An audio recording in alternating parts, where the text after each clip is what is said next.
বাবা, দুদিন ধরে কিছু খাই না রে বাবা, কিছু টাকাতে না খাবো। 50 টাকাই আছে, চলেন দুজনে মিলে কিছু খাই। আমি আর আপনি। হ্যাঁ হ্যাঁ হ্যাঁ। আসসালামু আলাইকুম। ওয়ালাইকুম আসসালাম। আপনাকে পরশু আমার কলেজের সামনে দেখেছিলাম না? আপনি পড়াশোনা করেন নাকি? জি ম্যাডাম, কোন সাবজেক্ট? বাংলা কলেজের রাষ্ট্রবিজ্ঞানে মাস্টার্স। যেখানে দেখেছিলাম আমি ওই কলেজেরই শিক্ষার্থী, বাংলা 2 বছর ছাড়। ম্যাডাম তাহলে তো খুবই ভালো।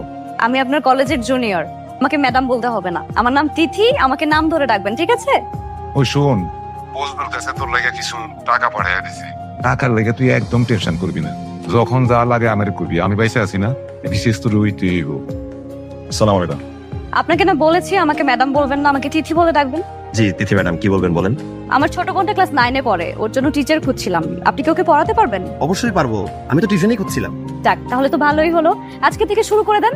Number 1, you should write the email address carefully. Number 2, just write the subject of your email. Number 3, your language should not be formal, it should be casual. তোমার বুঝতে অসুবিধা হচ্ছে না তো? না স্যার, আমি বুঝতে পারছি। আচ্ছা স্যার, একটা কথা শুনবেন, আমার আপু না ইংরেজিতে খুব দুর্বল, আপুকে একটু ইংরেজি পড়াবেন। খুব পাকনামি হচ্ছে না?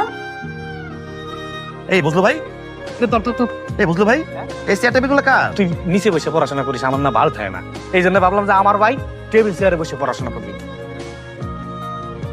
আছে কিন্তু আপু বাসায় নেই। তো? মানে মনে মনে যদি আপুকে খুঁজেন তাই বললাম। তোমার আপুকে আমি মনে মনে কেন খুঁজতে যাবো? তাহলে কাকে খুঁজবেন? কাউকেই না। আচ্ছা তাও ভালো, আপনার মনকে আমার আপুকে খুঁজতে হবে না, আমার আপুর মনে আপনাকে খুঁজবে।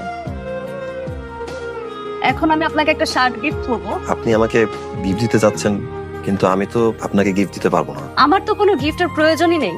আপনি ভাইভাতে চান্স পেলে আমার সব থেকে ভালো গিফটটা পাওয়া হয়ে যাবে। তাকে আর পড়াতে আসতে হবে না। কেন, কি হয়েছে? এই প্রশ্নের উত্তর তো আমি তোকে দেবো না।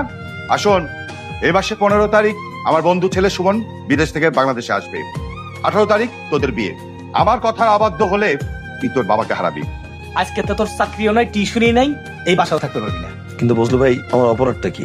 দারোয়ান, তোর বাপ এখনো মানুষের জমি নিয়ে বরকা চাষ করে। এই বিল্ডিং এর ফ্ল্যাটের মালিকের মেয়ের সাথে যাও তুমি শপিং করবেন না? আজকের পরে আপনার সাথে আমার আর দেখা হবে না। 18 তারিখ আমার বিয়ে। আপনার বিজনেস এর ভাইবার রেজাল্টটা দিলে আচ্ছা আমার জানার দরকার নাই। আপনার জন্য একটু রান্না করে নিয়ে আসছি। স্যার আপনি এখানে আমাদের বাসার সামনে? না, আমি এদিক দিয়ে যাচ্ছিলাম। স্যার আমি জানি আপনি আপুকে দেখতে আসছেন, আজকে আপুর বিয়ে। আমি তোমার আপুকে দেখতে আসি নাই, আমি আমার ভাগ্যকে দেখতে আসছি। হ্যালো, আসসালামু আলাইকুম আব্বা। বাবারে, তোর মান না। ভাই আজকে তো পিসিএস এর রেজাল্ট দিছিল, একটা মেয়ে নাম্বার কি মিনায় দেখবে? বলেন রোল নাম্বারটা বলেন। রোল নাম্বার কার? আমার। বলেন কি? প্রিয় ভাই ও বোনেরা, আমাদের এই যাত্রী ভাই বিসিএস পরীক্ষায় উত্তীর্ণ হয়েছে। সে একদম বিসিএস ক্যাডার হয়েছে। সবাই তার জন্য করে তালি।